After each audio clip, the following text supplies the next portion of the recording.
নমস্কার, আশা করি সবাই ভালো আছেন। বেঙ্গলি মম পিয়াস ভিডিও ডায়েরি নতুন একটি ব্লগে সকলকে জানাই অনেক অনেক স্বাগত।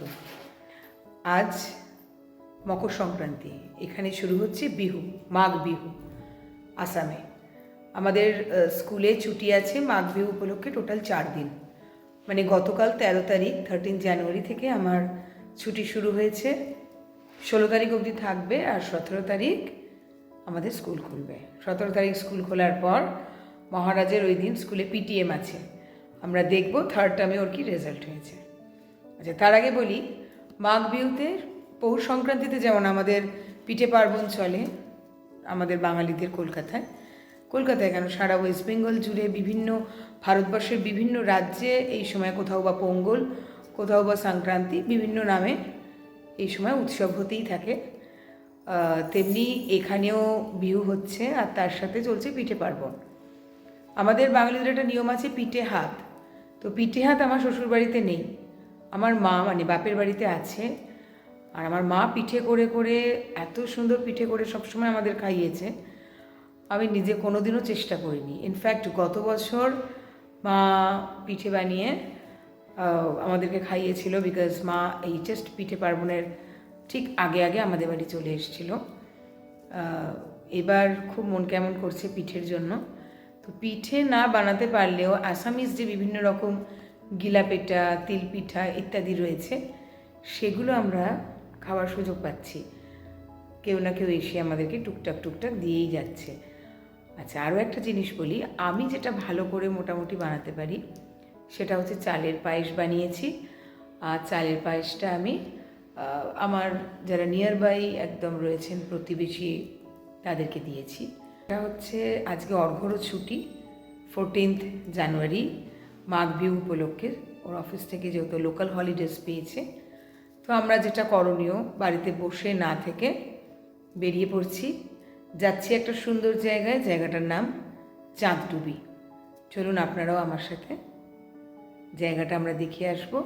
তারপর জায়গাটা কিভাবে তৈরি হয়েছে, এটার কি ছোটোখাটো ইতিহাস, সবটা জানবো, ঘুরবো। পুরো ব্লগটাই আপনাদের সাথে আমি শেয়ার করব। আমাদের বাড়ি থেকে প্রায় 62 কিলোমিটার চাঁদডুবি। দুপুরবেলা 12টা নাগাদ আমরা বেরিয়ে পড়ি, পেট ভরে লাঞ্চ করে। ঠিক করেছিলাম ওখানে পৌঁছে আমরা টুকটাক কিছু লাঞ্চ করে নেব।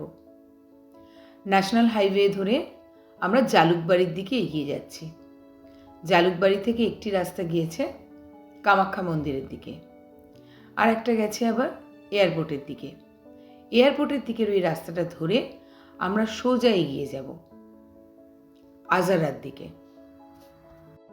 যতবার আমরা গৌহাটির কনজেস্টেড এলাকাটা ছেড়ে যখনই বাইরে বেরিয়েছি, ততবার দেখেছি আসাম অপূর্ব সুন্দর।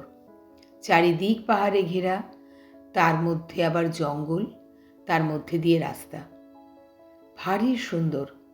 কিন্তু গৌহাটি এখন অনেক বড় একটা সিটি হয়ে গেছে, আর ক্রমশ সেটা ডেভেলপ করছে।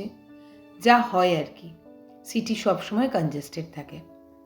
তো সিটির বাইরে যখনই বেরোই তখনই মনটা ভীষণ ফুরফুরে হয়ে যায়।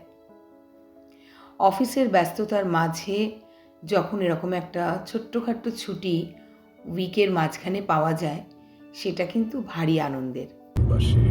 সে তুমিও ভালো করেই জানো, তবে দ্বিতীয় কারণটাই মুখ্য।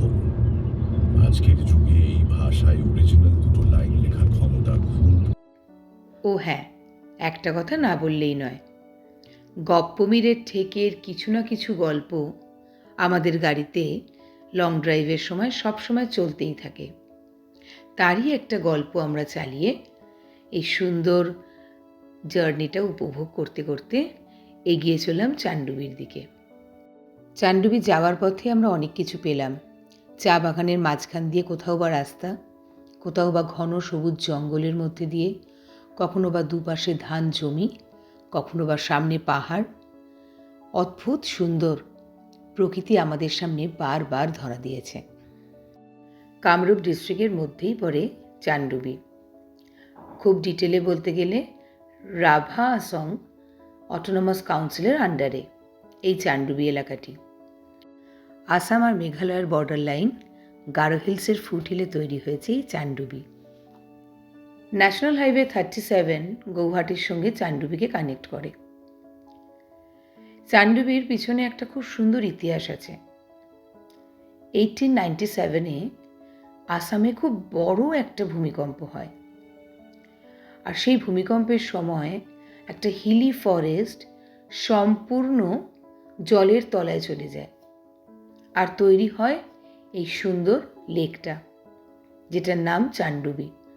চারিদিকে পাহাড়ে ঘেরা ঘন জঙ্গল, তার মাঝেই সুন্দর লেক, অসাধারণ সিনিক বিউটি, আর বিভিন্ন ধরনের পাখির এখানে বসবাস। যাত্রাপথটা ছিল ভারী মনোরম, মন মাতানো অ্যান্ড মায়া ভরা। এই লেকটা তৈরি হওয়ার পর থেকে চানডুবি এলাকায় ধীরে ধীরে সুন্দরভাবে একটা পর্যটন ব্যবসা গড়ে ওঠে। প্রতি বছর জানুয়ারি মাসে এখানে একটা খুব সুন্দর মেলা হয়, আর সেই মেলায় লোকাল ট্রাইব, স্পেশালি রাভারা, এই মেলাটিতে অংশগ্রহণ করে। ট্রাইবাল ফুড, বিভিন্ন রকম কালচারাল প্রোগ্রাম, বিভিন্ন তাদের হাতে তৈরি জিনিসের মেলাটা হয়ে থাকে।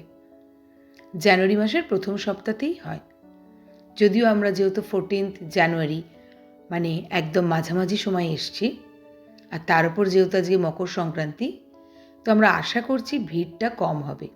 কারণ মাঘ বিহু বা এই মকর সংক্রান্তির সময় এখানকার মানুষজন তাদের গ্রামে ফিরে যায় এবং পরিবারের সাথে একসাথে এই উৎসবটা পালন করে থাকে। তাই এই জায়গাটায় আশা করছি ভিড়টা কমই হবে। চানডুবি লেকের সামনে খুব সুন্দর পিকনিক স্পটও রয়েছে, এবং সেখানে পরিবার গিয়ে নিজেদের মতো করে পিকনিকও করে। লেকটার প্রায় একদম কাছাকাছি এসে যাওয়ায় অর্ঘ্য আমাদেরকে একটু গাড়ির ওপরে দাঁড়িয়ে ভিডিও করার পারমিশন দিয়েছে। তো আমি আর ঋষি সেই জিনিসটাও উপভোগ করতে পেরে এতটা ভালো লাগছে, আর পরিবেশটা তো অপূর্ব সুন্দর। এত গাছপালা, এত অক্সিজেন, মন ভরে যায়। চলুন, এসে পৌঁছলাম লেকের ধারে। একেবারে যে ভিড় নেই তা নয়, তবে যতটা আশা করেছিলাম তার থেকে অনেক কম গাড়ি এখানে এখন। এই লেকটার একটা খুব সুন্দর বৈশিষ্ট্য আছে, সেটা হলো লেকটায় ভর্তি শালুক ফুল, চারিদিকে ইতি উতি ফুটে আছে।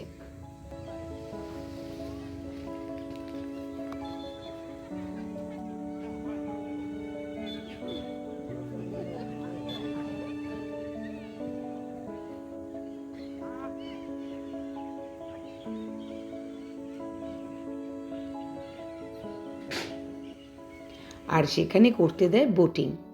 অ্যাডাল্টদের 100 টাকা করে পার হেড, ছোট বাচ্চাদের 50 টাকা করে। তো আমরাও ওই ছিপ নৌকো করে শালুক ফুলের এই দিঘিটার মধ্যে ঘুরতে বেরিয়ে পড়লাম। সে যে কি অসাধারণ এক্সপিরিয়েন্স, আপনাদের বলে বোঝাতে পারবো না। এবারে বোটিং করতে গিয়ে বুঝলাম ঋষির কিন্তু খুব সাহস হয়েছে। আমরাও খানিকটা নিশ্চিত, যেহেতু এখন সাঁতারটা শিখে গেছে, তাই আমার আর ওকে নৌকায় উঠতে দিতে ভয় করে না। খুব সুন্দর, মানে একদম ছবিতে আমরা যেরকম দেখি সেই রকম একটা সুন্দর জায়গা। জলটাও ক্রিস্টাল ক্লিয়ার। পাহাড়ের যে নিচে যে মানে প্রতিবিম্বটা তৈরি হচ্ছে জলের ওপর, একদম ঝকঝকে পরিষ্কার। বেরিয়ে পড়লাম আমরা ছিপ নৌকো করে লেকের মধ্যে। ওই যে দূরে দূরে ফুটে আছে শালুক ফুলগুলো।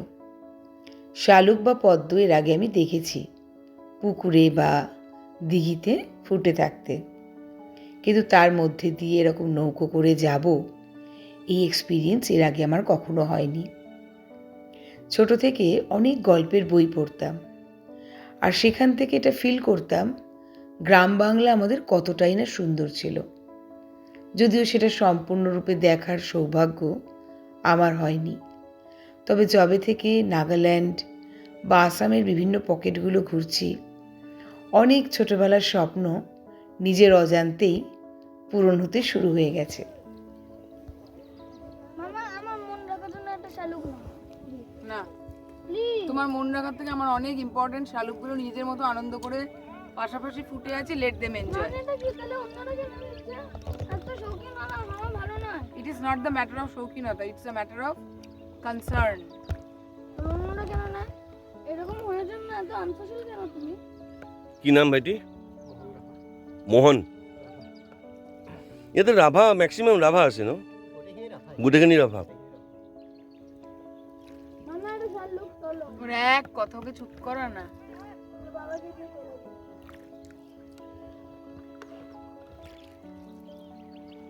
নেশা লেগে যায় রে। এক অপূর্ব সুন্দর এক্সপিরিয়েন্স, সত্যি, যা আমি ভাষায় আজকে প্রকাশ করতেই পারছি না। তবে ঋষি তো অন্য মানুষ, তার শুধু শালুক ফুলটা ছিঁড়ে তুলে ফেলতে হবে, একটুখানি নৌকোর ওপর উঠে নাচানাচি করতে শুরু করে দিল, এইসব আর কি।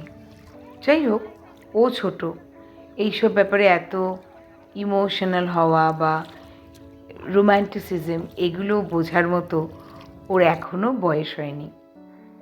নৌকা বিহারের পর আমরা চলে এলাম লেকের ধারে যে ফাঁকা জায়গাটায়, আর সেখান থেকে অপেক্ষা করতে থাকলাম সম্পূর্ণ সানসেটটা দেখে তবেই জায়গাটা থেকে বেরোবো।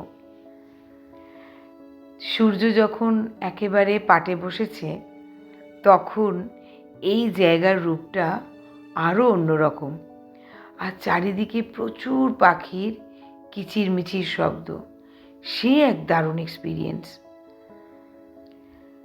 আমরা এদিক ওদিক সেদিক কতই না ছুটে বেড়াই, বাড়ির কাছাকাছি এত সুন্দর সুন্দর আমাদের জায়গা আছে, সেগুলো আমরা চোখ খুলে দেখি না। সত্যি আবারও বলতে ইচ্ছে করে, আমার ভারতবর্ষ সত্যি অপূর্ব সুন্দর। এরপর কয়েকটা ম্যান্ডেটারি ফটো সেশন, যেগুলো স্মৃতি হিসাবে আমার পাবলিক প্রোফাইল পেজে রয়েই যাবে। সেখান থেকে বেরিয়ে সন্ধেবেলা আমরা হালকা ডিনার করে তারপর ফিরেছিলাম বাড়ি। এইভাবেই চানডুবির দিনটা আমাদের খুব সুন্দর করে কাটলো। খুবই ছোট্ট একটা ব্লগ, আপনাদের ভালো লাগলে লাইক, শেয়ার অ্যান্ড সাবস্ক্রাইব করতে ভুলবেন না।